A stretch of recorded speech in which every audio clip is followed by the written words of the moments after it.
Hello and welcome back, and that is right, this is the next part in my series of videos where I talk about some of the more popular NAS systems that are out there in the market and how much noise they make. Whether you're buying these devices for your home or your business, or you're going to populate them with SSDs, slightly mid-range hard drives, or bloody big ones, one way or another you're going to be worried about noise. A lot of people are in close proximity to these systems, whether it's because they want to enjoy the multimedia via HDMI out or something, or they're taking advantage of these systems remotely.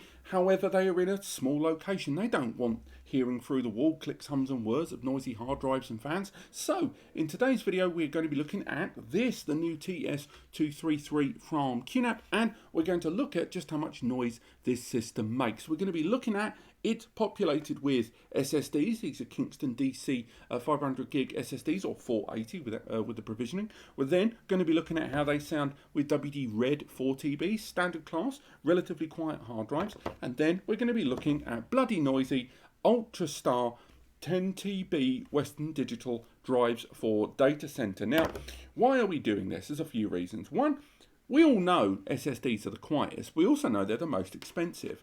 We know that standard class hard drives, a little bit more affordable, still not cheap as some of the domestic class drives out there, but you may have heard that if you exceed 8 terabytes of storage, suddenly they can get quite noisy. And then finally at the end, if you look at the way hard drive brands have reshaped a lot of their catalogue, they've started removing drives above 10 to 12 TB from standard class in the bigger capacities. The minute you hit 10 to 12 terabytes, you can only buy Pro class drives, which are significantly noisy, the Enterprise and the Pro class. So a number of you that want to buy a 2-bay like this, but want to stick in a couple of 8, 10 or 12 TBs, may not be aware how much noise it's going to make. Now, a few disclaimers straight off the bat. First and foremost, during the course of these videos, when you do hear the audio of these drives, it is going to be 50% louder. I've increased the decibel level of the recording so you can actually hear the clicks, hums and whirs. The result is you will hear an increased hiss there in the background. That hiss is just general, the background noise of any working environment. The mic's going to be around half a foot away from the system there. So again, when we do go through our 3 test regimen per drive, you will be able to capture that difference. The first test is going to be boot noise when you turn the device on for the first time. The second noise is going to be when the drives are idle. So that doesn't include network connectivity, which is almost impossible to remove without removing the LAN cable there. It will just flicker.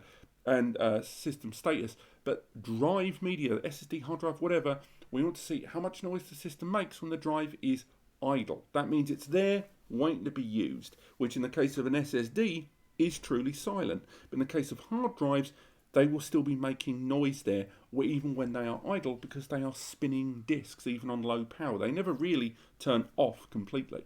And the third test is going to be active use. So we're going to be accessing these drives with 4K random IOP performance benchmarks to see how much noise they will make. The reason we're going for 4K random IOPs, where we could go for sequential, which is when you move big data around or data that's in a line, that's what sequential is.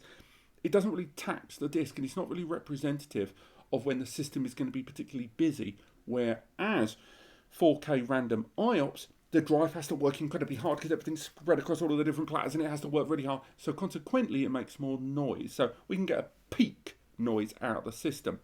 Now, hard drives always do make more noise, largely because of the way they're constructed. They're made of moving parts all the way through. All your data lives here on a bunch of platters in the middle of the drive. Depending on the capacity of the drive, the number of platters that are inside will differ. There are 6 platters inside this UltraStar here. Also, it's being read by this little arm known as an actuator that flicks all the way around the platters, getting the rest of that data. So again, that's another reason why the more enterprise level disks that have got more platters and have to work harder will be noisier, something you will see later in the video.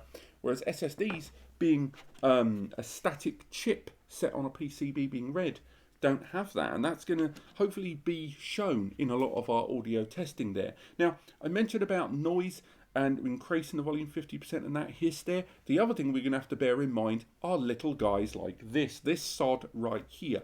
I work by the seaside, I work in a busy office space. Unfortunately, occasionally there's going to be some of that noise coming through, be it seagulls in the sky like that one, I hate seagulls, or people in other offices. I can't remove that, but when you're looking at the testing, I'm going to be using a decibel monitor on screen that will show over a length of time just the noise levels that are being generated there. But bear in mind, one, this room can never be truly silent. Your room isn't silent, it just isn't. No room is truly silent outside of a fully padded recording studio with wall-to-wall foam. You are going to have background noise. But on top of that, it's worth highlighting that when this is being played out with the 50% volume increase, that you are going to hear background noise that you wouldn't natively hear as well. I've increased the noise so you can actually hear the clicks, hums and words a great deal more clearly. And also bear in mind, these systems make their own noise as well because they've all got fans, and that's something we're looking at today, because when we use the SSDs, these make no noise. They are truly silent. Therefore, any noise that's generated during those tests is coming from the NAS itself. And that's really it. We're going to get on with the test in just a moment. I've done audio testing in the past, and I think the main consensus I've heard from you guys is we don't want to hear you talking over them. So from this point onwards, or this point in just a moment, when you hear the audio testing, I will not be present. The only thing that will be there is the dialogue there on screen. So again, you won't hear my voice again. I'm going to wrap things up here at the end of the video. There'll be a tail out telling you to like and subscribe, and that normal bump. You could ignore it or watch it. It's up to you. But this is going to be my audio testing using this varied degree of media of the QNAP TS-233, and I hope it helps you decide whether this NAS should be in your home or business environment. Thank you so much for watching. Let's run those tests.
WD red.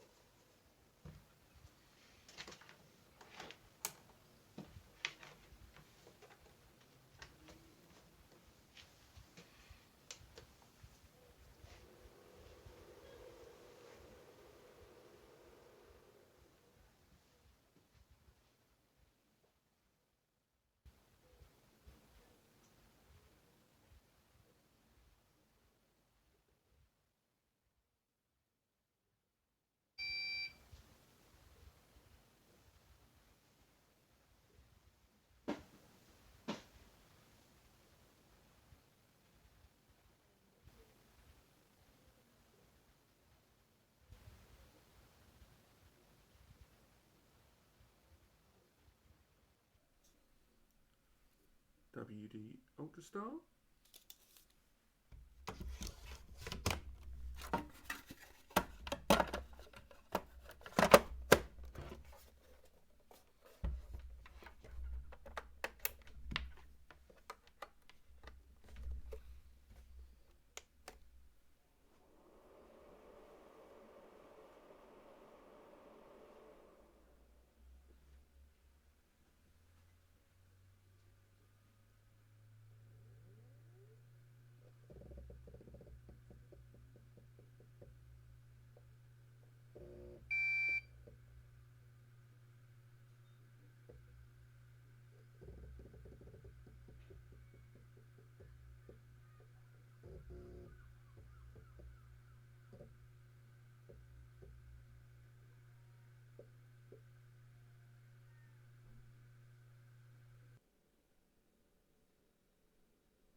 Thanks so much for watching. I hope you enjoyed these sound series videos. I know they can be incredibly tedious just listening to near enough silence and a few clicks, but a lot of you have requested this series. If you have enjoyed this video, click like. If you want to learn more, click subscribe. Take advantage of the free advice section over on NAS Compares. Other than that, have a great week, have a great weekend, have a great year, and I'll see you next time.